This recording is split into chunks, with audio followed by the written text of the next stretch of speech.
अस्सलाम वालेकुम स्टूडेंट्स। उम्मीद है आप सब लोग खैर आफियत से होंगे। स्टूडेंट्स, आज हमारा 9th लेक्चर है प्रिंसिपल्स ऑफ फाइनेंशियल अकाउंटिंग 1 का। और प्रीवियस लेक्चर में हम लोगों ने टॉपिक स्टार्ट किया था एडजस्टिंग द अकाउंट्स। और उसमें मैंने आप लोगों को ये समझाया था कि हम लोग इसमें किस तरह से काम करते हैं। मैचिंग प्रिंसिपल के बारे में बताया था मैंने आप लोगों को। उसके बाद मनी मेजरमेंट कॉन्सेप्ट के बारे में बताया था आप लोगों को। Accrual and cash base accounting के बारे में बताया था आपको।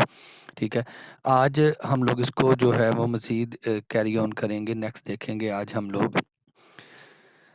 अभी तक 2 स्टडी ऑब्जेक्टिव्स जो थे स्टूडेंट्स वो हम लोग कर चुके थे कि टाइम पीरियड असम्पशन क्या है और accrual and cash base accounting के बारे में हम लोगों ने पढ़ा। आज third number objective, third and fourth, ये 2 ऑब्जेक्टिव्स के बारे में हम लोग पढ़ेंगे, आज डिस्कशन करेंगे अपने आज के सेशन में। ऑब्जेक्टिव नंबर थर्ड क्या है? Explain the reasons for adjusting entries. के एडजस्टिंग एंट्रीज की एक तो रीजंस बतानी है। Number 4, identify major types of adjusting entries. और एडजस्टिंग एंट्रीज की डिफरेंट टाइप्स कौन सी होती हैं उनके बारे में हम लोगों ने आज बात करनी है। ठीक है, the basics of adjusting entry. Adjusting entries क्यों की जाती हैं? बेसिक्स।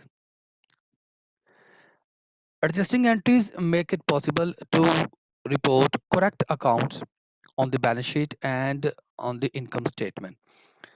हम लोग एडजस्टिंग एंट्रीज क्यों करते हैं स्टूडेंट्स?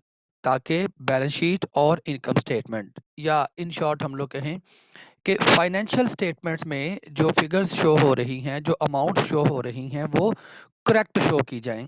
इसलिए हम लोग एडजस्टिंग एंट्रीज करते हैं।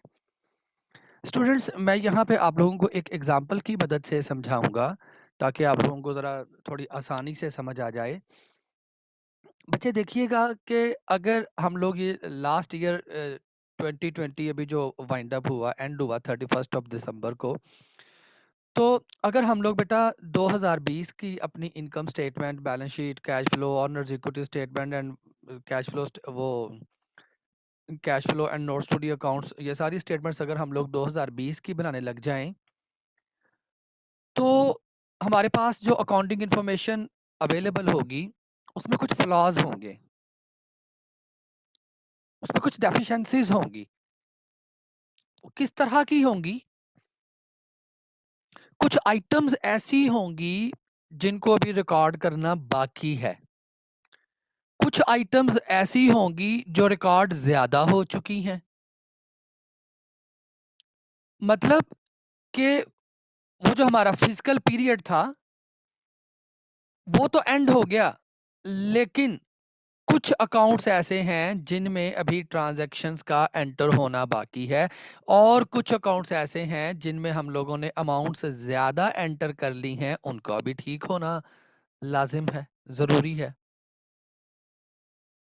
फॉर एग्जांपल, हम लोगों ने प्रैक्टिस में ये देखा है, हमारी जो रूटीन की जो प्रैक्टिस है, आपका स्टूडेंट्स, आप लोगों के फादर या आप लोगों के भाई या अंकल कोई भी अगर जॉब करते हैं, इवन आप में से बहुत से स्टूडेंट्स भी जॉब करते होंगे, आप लोगों को एक बेटर आइडिया होगा कि अगर हम लोग जॉब कर रहे होते हैं तो ऐसा पॉसिबल नहीं होता कि अगर 31 दिसंबर है तो 27, 28, 29, 30 तक हमें सैलरीज जो है वो मिल जाएं। हाँ, कुछ गवर्नमेंट सेक्टर्स में ऐसा पॉसिबल हो जाता है कभी कि मंथ एंड से 1-2 दिन पहले ही नए मंथ की वो जो मंथ की सैलरी है वो आप लोगों के अकाउंट में ट्रांसफ़र हो जाती है। लेकिन अगर हम लोग प्राइवेट ऑर्गेनाइजेशंस की बात करें या बिजनेस कंसर्न्स की बात करें, तो नॉर्मली जब नेक्स्ट मंथ स्टार्ट होता है तो फर्स्ट ऑफ नेक्स्ट मंथ से लेकर 10th ऑफ मंथ तक जो है वो सैलरीज डिसबर्स की जाती हैं, सैलरीज की पेमेंट की जाती है। तो अगर मैं बात करूं, एक ये छोटी सी एग्जांपल मैंने आप लोगों के साथ सैलरीज की डिस्कस की है कि अगर मैं बात करूं दिसंबर की, तो दिसंबर के महीने में जो एम्प्लॉयज ने, जो वर्कर्स ने काम किया था, क्या उस काम का मुआवजा, क्या उसका रेमुनरेशन, क्या उन एम्प्लॉयज की जो सैलरीज हैं वो बिजनेस ने डिसबर्स कर दी हैं, वो पे कर दी हैं? हरगिज नहीं, वो तो पे नहीं हुई। वो तो जनवरी की 2, 3, 4, 5, मैक्सिमम 10 तारीख तक वो सैलरीज उनके एम्प्लॉयज के अकाउंट में ट्रांसफर होंगी। व्हाट इट मीन्स कि अभी ये जो एक्सपेंस था, अगर हम लोग मैचिंग कॉन्सेप्ट को देखते हैं, ये एक्सपेंस तो दिसंबर का था। तो मैचिंग कॉन्सेप्ट यही कहता है कि भाई जिस पीरियड का एक्सपेंस होगा उसको उसी पीरियड में रिकॉर्ड किया जाएगा। ये एक्सपेंस रिकॉग्निशन प्रिंसिपल भी हम लोगों ने यही पढ़ा था कि भाई अगर दिसंबर का एक्सपेंस है तो वो भले पे नहीं हुआ, लेकिन जब हम लोगों ने रिकॉर्डिंग करनी है तो उस एक्सपेंस को दिसंबर का एक्सपेंस ही शो करना है हम लोगों ने। लेकिन अभी ये पे तो नहीं हुआ, और चूंकि अभी पे नहीं हुआ, मंथ एंड पे हम लोगों ने बुक्स ऑफ अकाउंट्स को जो है वो क्लोज कर दिए हैं, अपने बैलेंसेस जो है वो फाइंड आउट करके अपना ट्रायल बैलेंस बना लिया है। लेकिन ट्रायल बैलेंस बनाने के बाद हमें ये पता चल रहा है कि ओहो, ये तो दिसंबर की सैलरीज तो रिकॉर्ड करने वाली रह गई हैं, इन्हें तो अभी हमने रिकॉर्ड करना है। तो फिर अपनी रिजल्ट्स को करेक्ट शो करने के लिए, रिजल्ट्स को ठीक तरह से शो करने के लिए फिर हमें क्या करना पड़ेगा, वो जो दिसंबर की सैलरीज रिकॉर्ड नहीं हुई उनको हमें रिकॉर्ड करना पड़ेगा। This is a kind of adjusting entry. क्यों एडजस्टिंग एंट्री करनी है हम लोगों ने? ताकि हमारी जो इनकम स्टेटमेंट और बैलेंस शीट में जो अमाउंट्स शो की जा रही हैं, वहां पे जो अमाउंट्स प्रेजेंट की जा रही हैं, वो जो रिजल्ट्स जो फाइंड आउट किए जा रहे हैं वो रिलायबल हों, ऑथेंटिक हों, करेक्ट हों, ट्रू हों, फेयर हों, कि जो भी उस रेलिवेंट पीरियड के जो एक्सपेंसेस थे, जो रेवेन्यूज थे, अगर वो रिकॉर्ड नहीं हुए तो उनको रिकॉर्ड करना है, अगर ज्यादा रिकॉर्ड हो गए हैं तो उनको रिवर्स करना है हम लोगों ने। सिर्फ इसलिए कि जो चीजें हमारे रेलिवेंट पीरियड की हैं सिर्फ वही शामिल की जाएं, जो पीरियड के रेलिवेंट नहीं है उनको निकाल दिया जाए, और जो पीरियड का रेलेवेंट है और वो अभी उनको इंक्लूड नहीं किया उनको इंक्लूड किया जाए। इस पर्पस के लिए हम लोग जो है वो एडजस्टिंग एंट्रीज करते हैं। और एक एडजस्टिंग एंट्री की मैंने आप लोगों को एग्जांपल भी समझा दी इस सैलरीज के लिहाज से। इसी तरह से एक एक और एग्जांपल की मैं बात कर देता हूं। देखें बच्चे, आप लोगों में से अगर अगर कुछ बच्चों ने बुक में से कोई क्वेश्चन को अटेम्प्ट करने की कोशिश की हो, या बुक में से क्वेश्चन को पढ़ने की कोशिश की हो, तो वहाँ पे ऑलमोस्ट हर क्वेश्चन में एक ट्रांजैक्शन इस तरह की आई थी। और मैंने 2-3 दिन पहले नोटिस किया था कि ये ट्रांजैक्शन हमने जितने भी प्रैक्टिस क्वेश्चन किए हैं उनमें ये इस ट्रांजैक्शन का प्रैक्टिस नहीं किया गया। तो मैंने कहा था जैसे ही मैं एडजस्टिंग एंट्री समझाऊंगा तो इस ट्रांजैक्शन को भी प्रैक्टिस करूंगा। ज़रा देखिएगा स्टूडेंट्स, एक एंट्री है, वो मैं एंटर करने जा रहा हूँ आपकी यहाँ पे। आई थिंक सो कि मैं बुक ही ओपन करता हूँ ताकि आप लोगों को ज़रा अच्छे तरीके से उस एंट्री के बारे में भी पता चल जाए कि ये एंट्री है क्या। Let me open the book.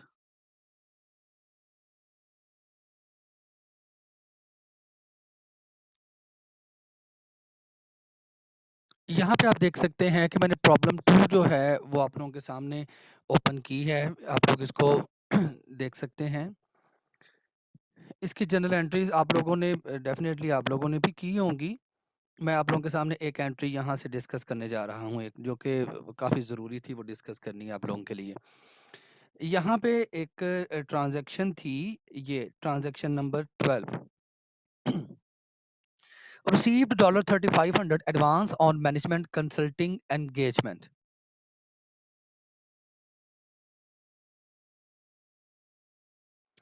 देखें बच्चे, ये Jen Kant is a licensed CPA, certified public accountant. मतलब ये एक कंसल्टेंसी जो है वो दे रहे हैं। During the first month of operations of her business the following events and transactions occurred. ये अकाउंटेंसी की सर्विसेज ऑफर कर रही हैं ये खातून। यहाँ पे एक ट्रांजैक्शन उसमें कहा गया कि रिसीव्ड $3500 एडवांस। अब हम लोगों ने एडवांस रिसीव किया है बच्चे, 3500 एडवांस रिसीव किया है ऑन मैनेजमेंट कंसल्टिंग एंगेजमेंट। हम लोगों ने कंसल्टेंसी की सर्विसेज जो है वो अभी देनी है, और उन्होंने हमें क्या किया है, एडवांस दे के बुक कर लिया है। ठीक है। अब देखें इसकी जर्नल एंट्री क्या होगी बेटा। इसकी जर्नल एंट्री जब हम लोग करेंगे, जब हमें एडवांस रिसीव होता है कहीं से, एक तो पहली बात तो ये है कि वो कैश जो है वो आपके बिजनेस में आ रहा है। इस एंट्री को मैं ज़रा कॉपी कर लेता हूं ताकि हम लोग इसको जब एक्सेल में करने जाएं तो हमें बार बार इस शीट पे जो है, इस पेज पे हमें नहीं आना पड़े।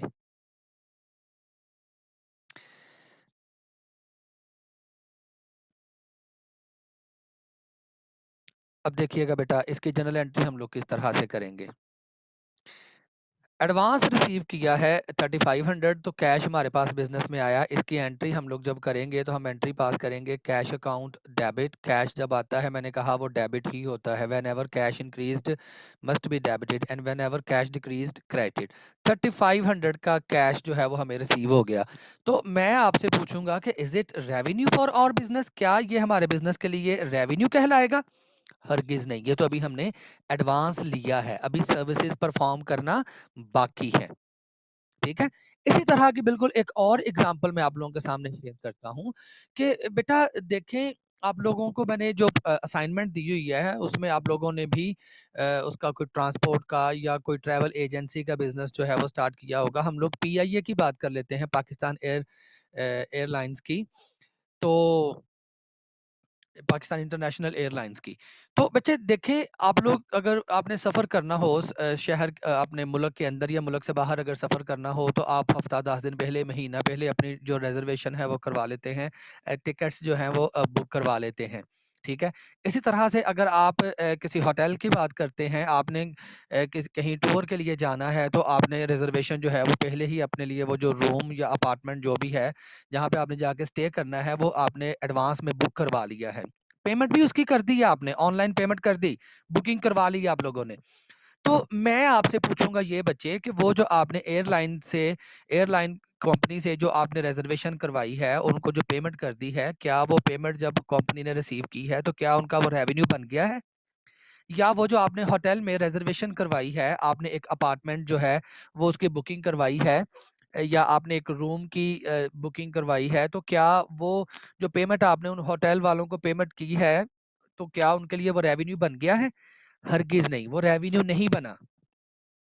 देखें बच्चे, आप उनको एडवांस पे कर रहे हैं कि भाई हम जब आएंगे, हम जब ये सर्विस लेंगे, तो उस वक्त जो है मतलब जब भी हम लोग आएंगे आप हमें सर्विसेज जो है वो प्रोवाइड करेंगे। अगर एयरलाइन की बात करते हैं तो वो ट्रैवलिंग की सर्विस हमें प्रोवाइड करेगी, और अगर हम लोग किसी होटल की बात करते हैं तो वो हमें अकोमोडेशन की जो सर्विसेज हैं वो प्रोवाइड करेगा होटल जो है।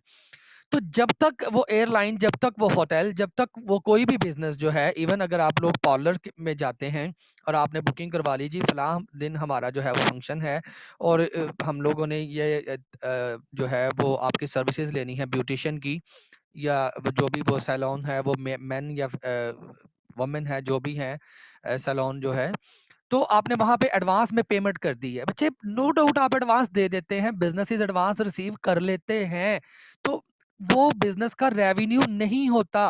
बिजनेस ने उस एडवांस के बदले में अभी सर्विसेज देनी होती हैं। तो जब तक वो सर्विसेज बिजनेस दे नहीं देता, उस एडवांस को अपने लिए एक लायबिलिटी का अकाउंट बनाएगा, लायबिलिटी क्रिएट करेगा, और उस लायबिलिटी का नाम क्या होगा?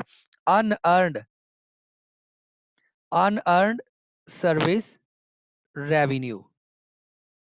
Unearned service revenue, unearned, earn का मतलब होता है जो रेवेन्यू हम लोग कमा लेते हैं, जो हम लोग डिजर्व कर लेते हैं, जो सर्विसेज हम लोग परफॉर्म कर देते हैं।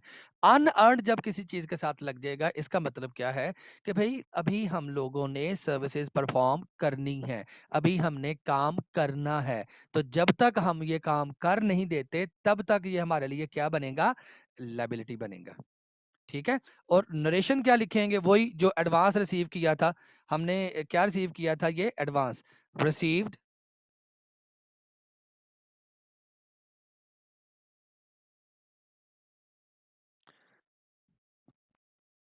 For services to perform.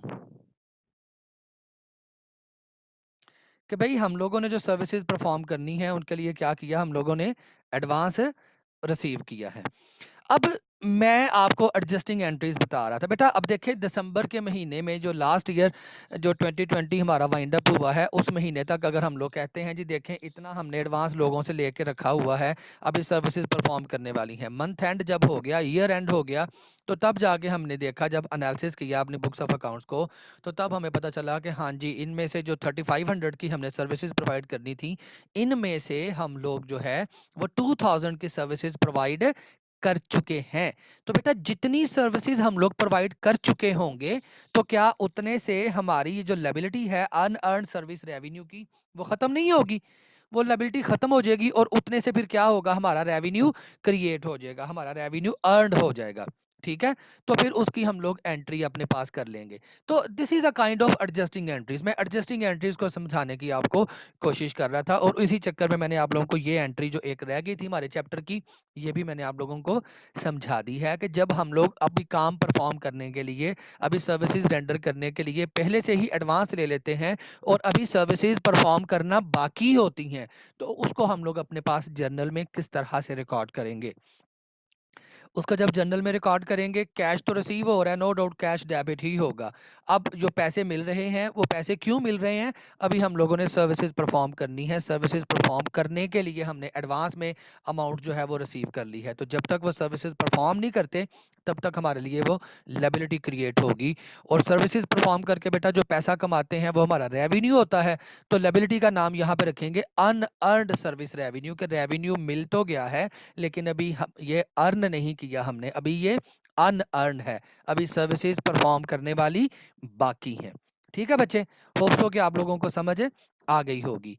दोबारा वापस चलते हैं हम लोग अपनी स्लाइड्स की जानब कि बच्चे देखें, जब हम पीरियड एंड कर रहे होते हैं तो पीरियड के एंड पे बहुत सी ऐसी आइटम्स होती हैं जिनको हम लोगों ने एडजस्ट करना होता है, जिनको रिकॉर्ड करना अभी बाकी होता है, जिसमें हम लोगों ने कमी बेशी करनी होती है। और जब तक वो कर नहीं लेंगे तब तक हमारी जो फाइनेंशियल स्टेटमेंट्स में जो अमाउंट्स शो हो रही हैं वो करेक्ट और रिलायबल नहीं होंगी। तो इसलिए फिर उन अमाउंट्स को करेक्ट शो करवाने के लिए जो चीज़ें अनरिकॉर्डेड होती हैं उनको रिकॉर्ड करना पड़ता है, जो चीज़ें ज़्यादा रिकॉर्डेड होती हैं उनमें कमी करनी पड़ती है, जो चीज़ें कम रिकॉर्ड होती हैं उनमें इजाफा करना पड़ता है। ठीक है, जैसे आप लोगों को अगर याद हो, हम लोगों ने एक एंट्री की थी अपने क्वेश्चन में यहाँ पे कि हमने मैं आप लोगों को वो एंट्री दोबारा से करके बताता हूँ ताकि आप लोगों को थोड़ा सा वो रिकॉल आप लोग कर दें, हो जाए आप लोगों को ना रिवाइज हो जाएगी। बच्चे हम लोगों ने इंश्योरेंस जो है वो 12 मंथ की इंश्योरेंस जो है वो पे की थी, इंश्योरेंस पॉलिसी जो जब परचेज की थी, तो मैंने आप लोगों को उसकी एंट्री क्या करवाई थी, हमने कहा था कि prepaid prepaid insurance account debit, मुझे अगर रकम भी याद हो तो वो 1200 की जो है वो अमाउंट थी, वो अमाउंट थी 1200 की, हमने एंट्री की थी प्रीपेड इंश्योरेंस डेबिट और कैश अकाउंट क्रेडिट। ये एंट्री बच्चे हम लोगों ने पास की थी। क्या किया था हम लोगों ने, इंश्योरेंस पॉलिसी जो है वो परचेज की थी, paid insurance for the year, 12 महीनों के लिए, पूरे साल के लिए हम लोगों ने इंश्योरेंस पॉलिसी जो है वो परचेज कर ली थी। अब देखिए बेटा, अब फर्ज कर रहे हैं कि ये जो एंट्री हमने की थी, ये एंट्री हमने की थी 1 नवंबर को, 1 नवंबर, 1 नवंबर को हम लोग ये एंट्री कर रहे हैं, पूरे साल की इंश्योरेंस पे की है 1200 रुपए की, और उसकी हम लोगों ने एंट्री अपने पास कर दी, हमने उसको अपना एसेट बना लिया। अब बेटा एसेट तो हमने बना लिया, अब जैसे जैसे मंथ गुजरते जाएंगे वो इंश्योरेंस का जो बेनिफिट है वो हमें अवेल होता जाएगा ना। अगर इंश्योरेंस की बात कर लें, यहाँ पे मैं रेंट की बात ही कर लेता हूँ कि पूरे साल का रेंट हमने अगर इकट्ठा पे कर दिया है तो उसकी एंट्री फिर हम लोग क्या पास करते हैं, इसी तरह से उसकी एंट्री भी हम लोग पास कर लेंगे, prepaid rent account, prepaid rent account debit. फर्ज करते हैं कि वही 1200 का ही रेंट पे किया है और चूंकि उसकी पेमेंट की है तो हमने क्या किया, कैश अकाउंट क्या कर दिया, क्रेडिट कर दिया, कितने से, 1200 से।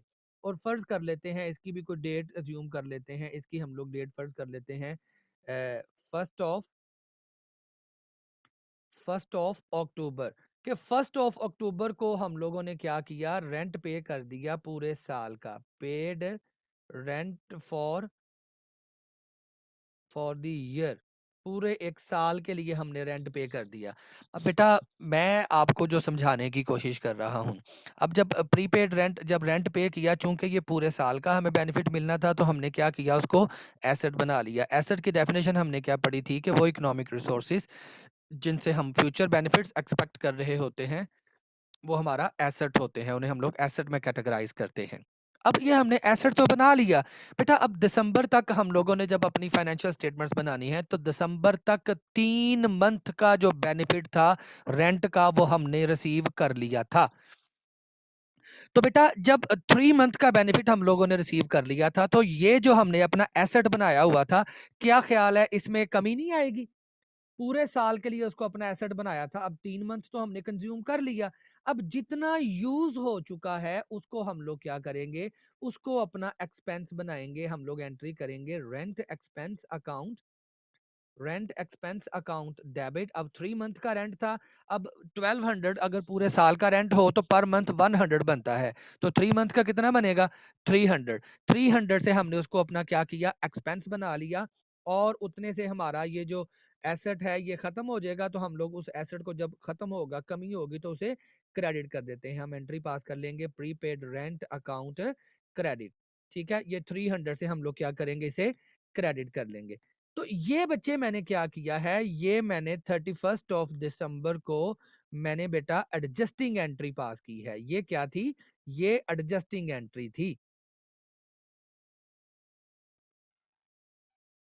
ये एडजस्टिंग एंट्री थी रेंट के लिए, कि भाई जो हमने रेंट ज़्यादा पे कर दिया था, जो एडवांस में रेंट पे कर दिया था, उसमें से जितना रेंट हम लोगों ने, जिसका बेनिफिट हम लोगों ने ले लिया है, उतने से हमने अपना प्रीपेड रेंट जो एसेट का अकाउंट था उसको डिक्रीज कर दिया, और जो बेनिफिट हमने ले लिया है वो हमारा एक्सपेंस बन गया है, तो उतने से हमने अपने क्या किया, एक्सपेंस को रिकॉर्ड कर लिया।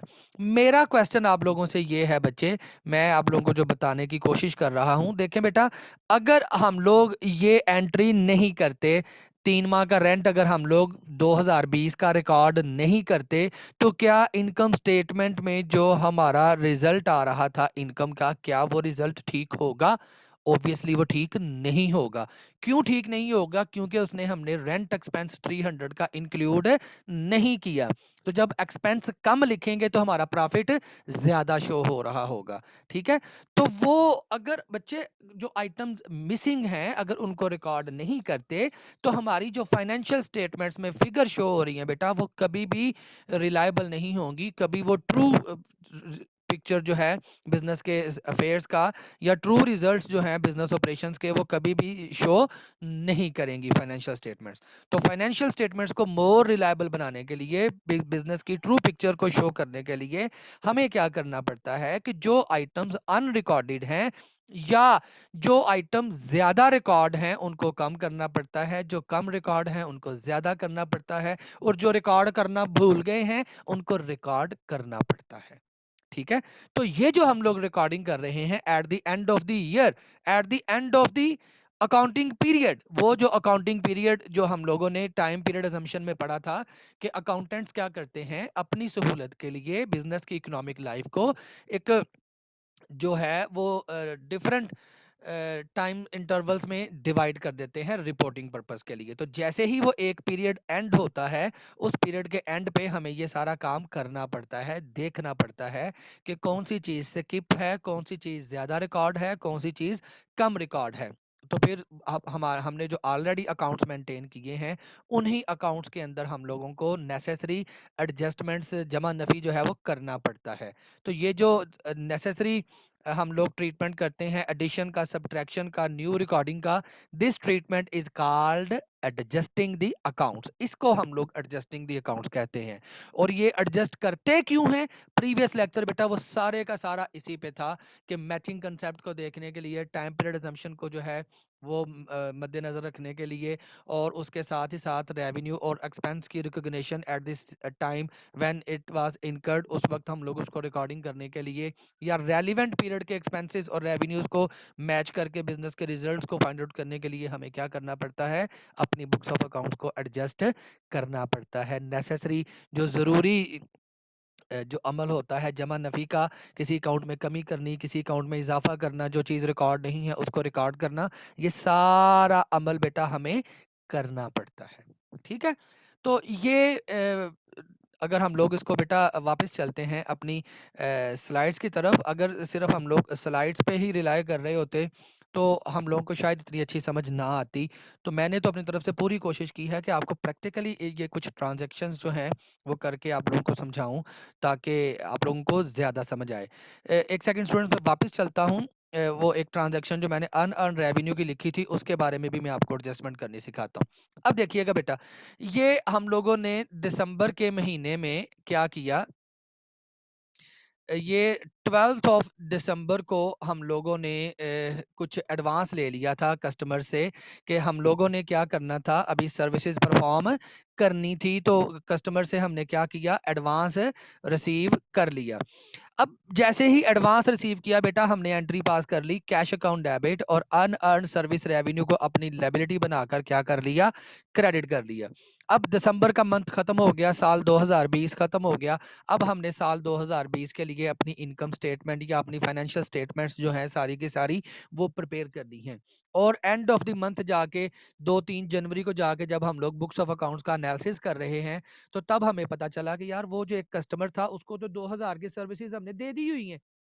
टोटल 3500 की सर्विसेज देनी थी, उनमें से 2000 की सर्विसेज हम लोग परफॉर्म कर चुके हैं। तो बेटा जितने से हम लोगों ने सर्विसेज परफॉर्म कर दी हैं, उतने से फिर हम लोग ये जो हमारी अनअर्न्ड सर्विस रेवेन्यू का हमारा अकाउंट था, ये जो हमने अपनी लायबिलिटी क्रिएट की हुई थी, उतने से लायबिलिटी जो है वो अपनी वाइंड अप करेंगे, कम करेंगे। लायबिलिटी जब कम होती है बेटा, वो डेबिट होती है। तो हम लोग क्या करेंगे, unearned service revenue, unearned service revenue account debit, इस अकाउंट को क्या कर देंगे, डेबिट कर देंगे। कितने से, जितनी कमी आई है। कमी कितनी आई है बेटा, जितनी सर्विसेज हम लोगों ने परफॉर्म कर दी हैं, ठीक है, उतने से हमारी लायबिलिटी कम हो गई। और जितनी सर्विसेज बेटा हमने परफॉर्म कर दी हैं, वो हमारा क्या बन गया है, रेवेन्यू। तो हम लोग क्या करेंगे, सर्विस रेवेन्यू अकाउंट क्रेडिट। अब इसको हम लोग क्या करेंगे, सर्विस रेवेन्यू को अपना क्रेडिट कर देंगे कि भाई इतना काम हमने कर लिया है, ये हमारा रेवेन्यू बन गया है। ये मैंने क्या किया बेटा, ये मैंने एडजस्टिंग एंट्री जो है वो आप लोगों को सिखाने के लिए पास की है। एडजस्टिंग एंट्री, ये थी एडजस्टिंग एंट्री। अब देखें बेटा, अगर हम लोग ये एडजस्टिंग एंट्री नहीं करते, तो क्या हमारी जो हमारे जो रिजल्ट्स थे बिजनेस के, क्या वो ठीक शो होने थे, कि भाई हम लोग अपना रेवेन्यू बना चुके हुए हैं, रेवेन्यू अर्न कर चुके हैं 2000, उसको हमने रिकॉर्ड ही नहीं किया, उसको हम लोगों ने एडजस्ट ही नहीं किया, तो फिर हमारी इनकम स्टेटमेंट जो प्रॉफिट शो कर रही है, उसमें तो 2000 कम है, क्योंकि वो रेवेन्यू हमने रिकॉर्ड ही नहीं किया। और जो बैलेंस शीट हमें शो कर रही है, उसमें ये 3500 की लायबिलिटी स्टैंड करेगी, उसमें honour equity and liability side पे। तो ये तो एक बड़ी एक बैड पिक्चर शो हो रही है कि भाई हम लोगों ने किसी का पैसा देना भी नहीं है, और फिर हमारी लायबिलिटी शो हो रही है कि 3500 का काम अभी करने वाला बाकी है, जबकि हम 2000 की सर्विसेज को परफॉर्म कर चुके हैं।